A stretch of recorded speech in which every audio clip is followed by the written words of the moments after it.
চাঁদের সাথে রাতের পিরিতি হইলে জোছনা ছড়ায়, মাটির সাথে পানির পিরিতি হইলে কাদাতে জড়ায়। ও তোমার সাথে আমার পিরিত রে, এই খবর শুনিয়া সৃষ্টি হইল শূন্যের মাঝে সুন্দর একটা দুনিয়া।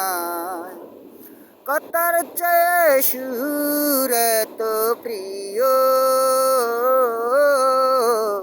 গলে গান সুরে বাঁশরিয়ার হাতে বাঁশের বাঁশি বাজে সাদ সুরে। তোমার লাগি আমার তোমায়া এই খবর শুনিয়া বাবুই পাখি উড়াল দিল ছোট্ট বাসা বুনিয়া।